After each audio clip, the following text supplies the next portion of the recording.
72 hours before I was supposed to walk down the aisle, I drove up to the house I bought with my own hard-earned money, only to find the locks changed and a moving truck in the driveway. Sitting on my porch, sipping iced tea, like she owned the place, was my mother, Eleanor. Beside her stood my deadbeat younger brother, smugly unloading his boxes into my master bedroom. When I demanded to know what was going on, my mother didn't even flinch. She looked me in the eye and said, "You're marrying into a wealthy family, Clara. You don't need this house anymore. I gave it to your brother, and if you make a scene, I will ruin your wedding day."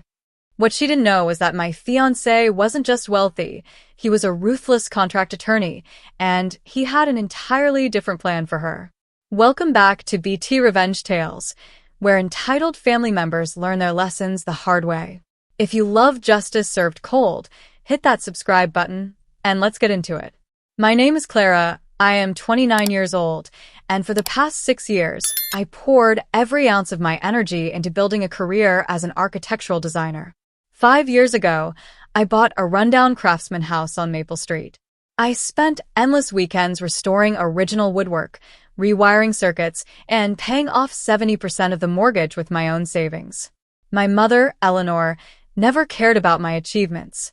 Her entire world revolved around my 26-year-old brother, Kyle, a serial quitter who cycled through 5 different business ventures that my mother personally financed.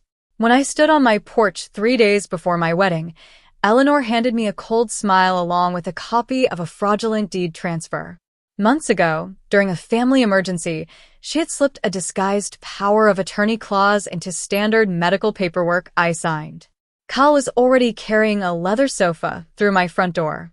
"Mark has 2 estates, Clara," my mother stated coldly. "You don't need this house. Kyle does. Keep quiet, or your wedding will be an absolute disaster." Every nerve in my body screamed at me to shove my way past Kyle and throw his belongings off my porch. But making a scene right there on the lawn would only give my mother the leverage she wanted. Instead, I stayed dead silent, stepped back toward my car, and pulled out my phone. I took clear, high-resolution photos of the moving van, the license plates, the dismantled locks lying discarded in the flower bed, and the brand-new deadbolts. 20 minutes later, I walked into the downtown office of my fiancé, Mark. Mark is 32, a seasoned real estate and contract attorney, and the calmest man I have ever known. As I laid out the timeline and pulled up the original property deeds and cloud-stored title documents, his eyes darkened. He identified the illegal deed alteration in less than 2 minutes. She used a fraudulent signature proxy to exploit a loop in the county registry, Mark said, leaning back with a cold, precise smile. "Don't call the police yet, Clara. Let them get fully comfortable. We strike when the audience is biggest." Over the next 48 hours, Eleanor and Kyle acted like they had won the lottery. My brother started posting photos on Instagram of my sunlit living room, captioning the images as his brand new executive bachelor pad. By Thursday night, just 2 days before the ceremony, Kyle decided to throw a loud housewarming party. He invited half his deadbeat friends over, tracking mud and spilling dark red wine across the restored oak floors I had spent months sanding by hand. When my mother called to check my temperature, I kept my voice completely soft and submissive. I told her I was too stressed about wedding rehearsals to fight, pretending I had fully surrendered the property to avoid any family drama. She laughed, thrilled by how easily she thought she had broken me. Meanwhile, Mark was working through the night. He filed an emergency injunction with the county district court and submitted a formal notice of lease pendens against the deed. He retained a private process server and coordinated with off-duty deputies, scheduling their arrival directly at the country club rehearsal dinner. We let them celebrate their stolen victory, completely blind to the trap closing right around them. The rehearsal dinner took place at the prestigious Oak Ridge Country Club, with 60 of our closest friends, colleagues, and both extended families dressed in their finest attire.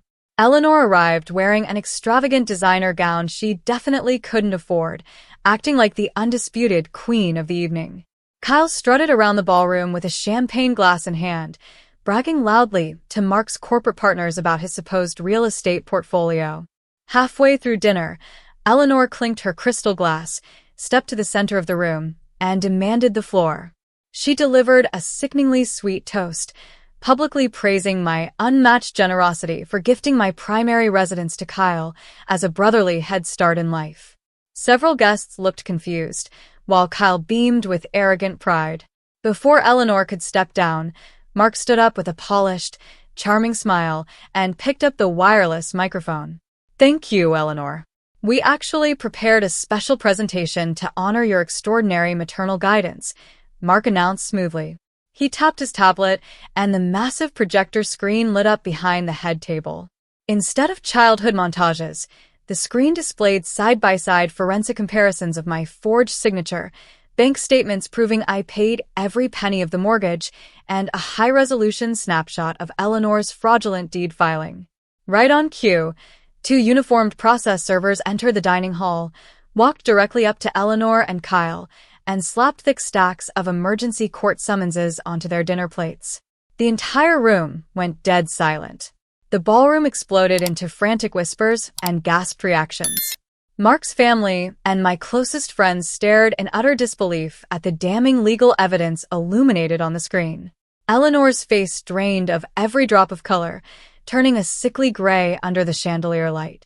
Kyle panicked instantly. He dropped his champagne glass, which shattered loudly across the marble floor, and blurted out, "Mom promised me Clara signed off on this.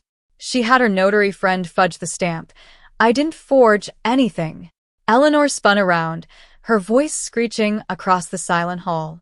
She pointed a trembling finger at Mark, screaming that he was a manipulator who had brainwashed her daughter against her own flesh and blood. I stood up, walked directly to Eleanor's chair, and looked her straight in the eyes. The fear in her expression was absolute. "You stole from me, Eleanor," I said, my voice steady and cold enough to freeze the room. "You have exactly 12 hours to get Kyle's trash out of my house before the sheriff executes a formal writ of possession. You are no longer my mother, and you are not welcome at my wedding." The following afternoon, my wedding went ahead with flawless grace. Mark and I exchanged our vows in the sunlit botanical gardens, surrounded only by people who truly respected and valued us. Private security personnel were stationed at every venue entrance with explicit instructions and photographs. When Eleanor showed up in tears trying to beg her way in, she was escorted off the property immediately. At that exact moment across town, the law went to work. Mark's emergency injunction had been signed by the duty judge at dawn. 2 county sheriff deputies arrived at my Maple Street home alongside a court-appointed locksmith. Kyle, nursing a heavy hangover, was forcibly removed from the master bedroom in his sweatpants. As a heavy summer rain began to pour, movers loaded all of Kyle's unpacked boxes, clothes, and cheap party supplies straight onto the muddy front curb, returning complete legal possession of the house back to me. In the months that followed, the legal consequences unfolded without mercy. Eleanor's notary friend was stripped of her state commission and fined heavily, which led Eleanor to accept a strict pretrial diversion program with severe financial penalties to avoid formal grand jury charges for document fraud. Kyle lost his easy ride for good. Without my mother's stolen funds to prop him up, he was forced into a modest studio apartment and finally took an entry-level warehouse job to pay his own rent. Mark and I had the Craftsman house thoroughly cleaned, repaired the hardwood floors, and leased it to a wonderful young family of teachers. The monthly rental income now goes directly toward an education fund for our future children. Losing my mother and brother was painful at first, but standing up to their entitlement gave me unbreakable peace. Family isn't defined by shared blood. It's defined by respect, honesty, and loyalty. If someone treats your kindness as weakness, you don't owe them a seat at your table. That wraps up today's story on BT Revenge Tales. If you enjoyed seeing justice served, don't forget to hit the like button, subscribe to the channel, and drop a comment below telling us what you would have done in Clara's shoes. See you in the next story.